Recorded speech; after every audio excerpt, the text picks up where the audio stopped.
L'âge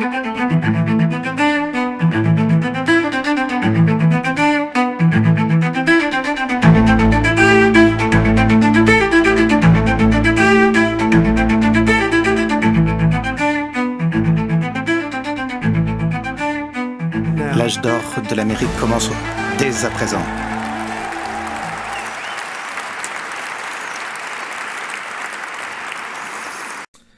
Alors, nous avons tous écouté le discours de Trump. Si vous ne l'avez pas écouté, je ne vais pas le retransmettre sur ma chaîne. Il y a des chaînes qui ont fait ça correctement. Vous allez sur YouTube, vous trouvez le discours facilement, bien traduit. Donc, ça dure une demi-heure.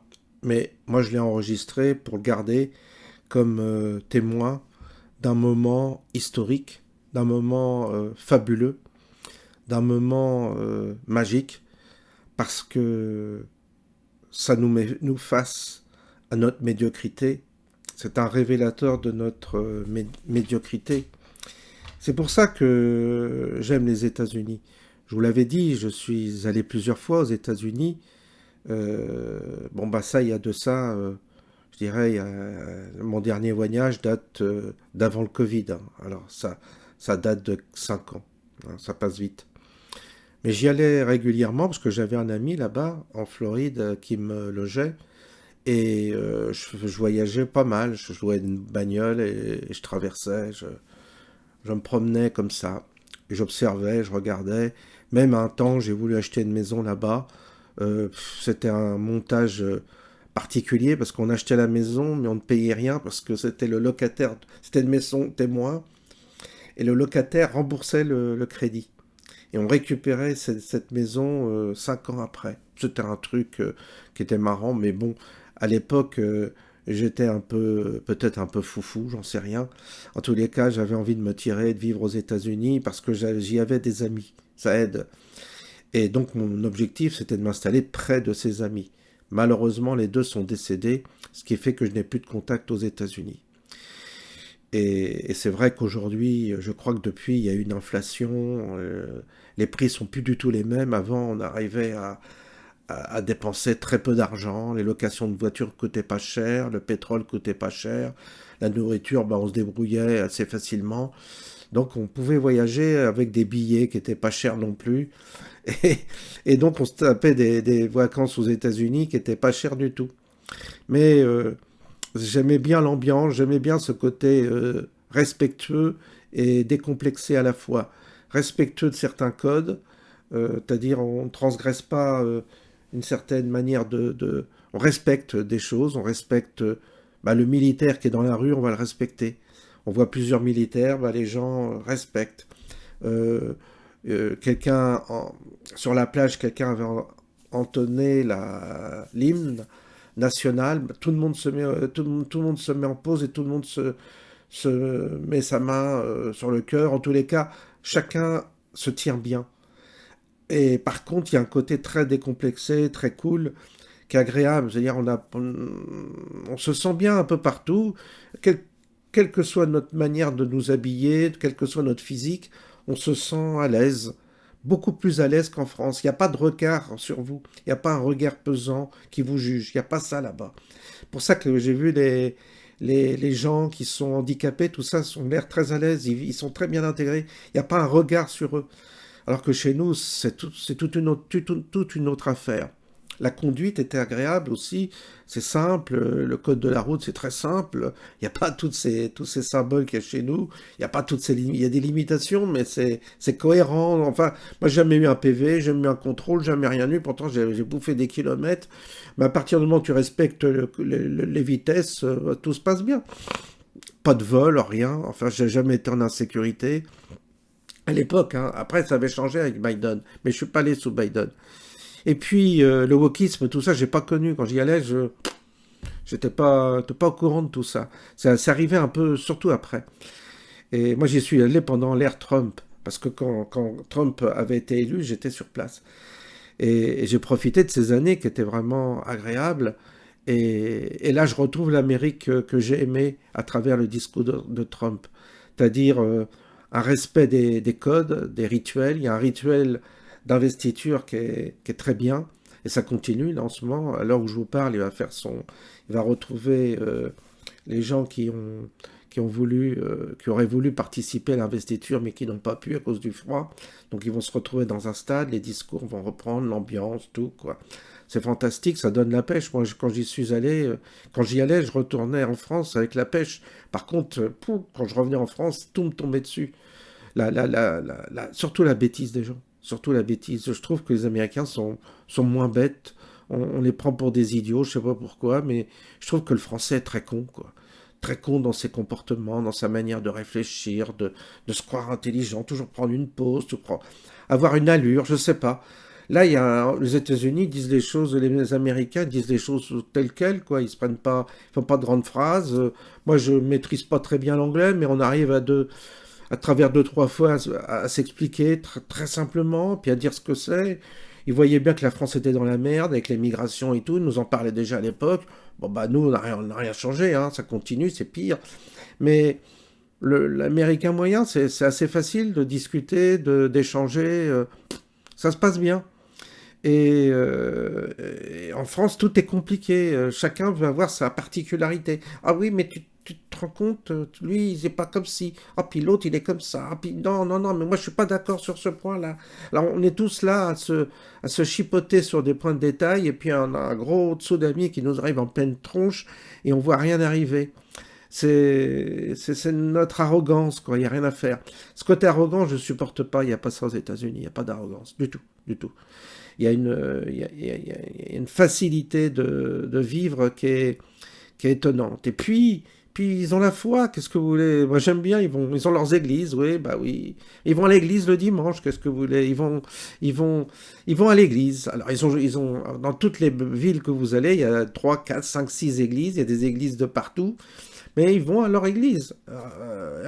Et puis, on rigole pas avec ça, on rigole pas avec la religion, on rigole pas. On plaisante pas, on se moque pas. Et ça, j'aime bien aussi. Et c'est pour ça que j'avais envie de vivre là-bas, parce que je me sens bien là-bas, je me sens bien. J'ai pas besoin de plus, en fait, dans la vie.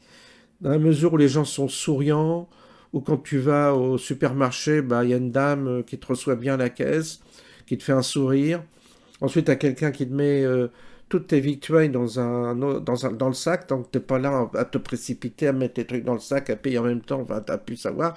Les choses sont bien organisées, il y a du personnel. Quand tu vas louer une voiture, ça se passe bien. On te dit, bah tiens, tu choisis, tu as une catégorie, tu choisis la catégorie, et tu as tout le choix. Bah, tu prends la voiture que tu veux.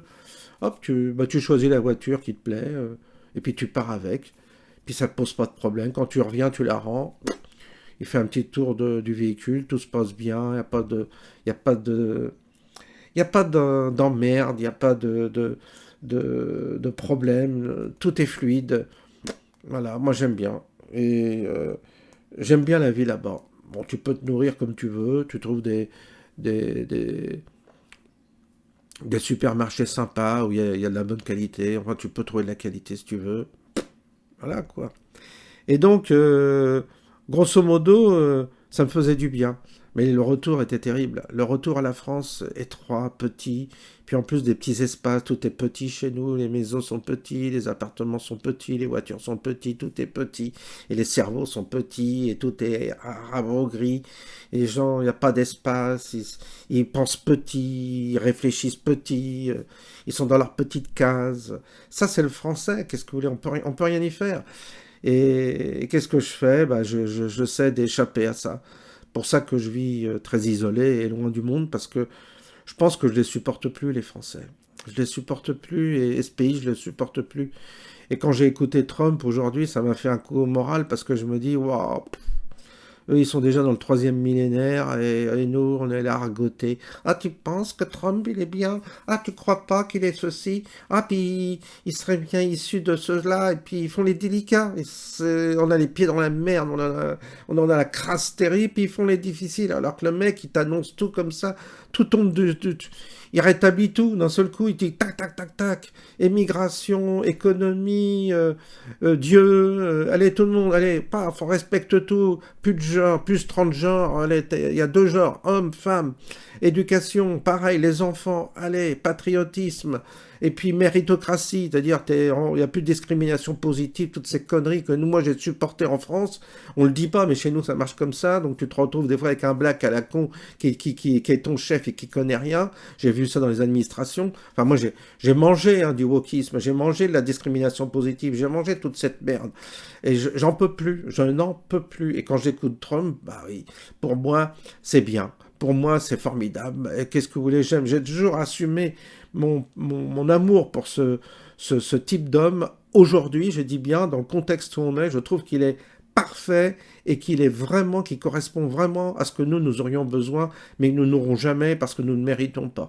Nous, on préfère faire les cons avec des cérémonies sataniques et tout ça, on adore ça. Alors bon, de toute façon, le français, il est déconnecté, il est déspiritualisé, il est matérialisme dans le mauvais sens du terme, il n'a aucune élévation, il n'y a pas d'ambition.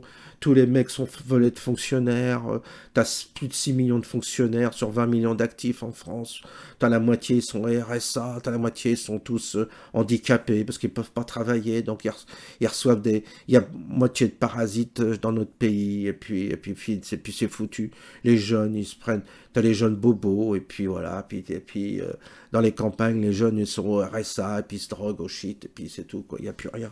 C'est fini ce pays. Puis il n'y a plus rien, ils ont plus l'oreille pour entendre, ils ont plus l'esprit, ils ont plus l'état d'esprit, il y a plus de maintien, il y a plus de beauté, il y a plus de... On voit plus de belles cérémonies, les gens sont moches, mal habillés, mal coiffés. Voilà, c'est le pays. Qu'est-ce que vous voulez, on vit dans ce pays de merde. Et moi, franchement, si j'avais une opportunité, je me tirerais. J'ai pas d'opportunité pour l'instant, mais si j'en avais une, je crois que je partirais parce que le français, je ne le supporte plus. Et là, avec ce que j'ai vu, là, la cérémonie et tout, et que ça continue, là, je vais regarder ce soir. Bah, je me dis, waouh, moi, qu'est-ce que j'aimerais bien être avec les gens, là, à applaudir Trump, à m'enthousiasmer comme ça fait tellement de bien, ça fait tellement de bien. Chez nous, c'est la sinistrose, les gens ont des sales gueules, je vous dis, ils sont moches, puis quand ils s'amusent, c'est ringard, c'est moche, quoi, il y a pas de...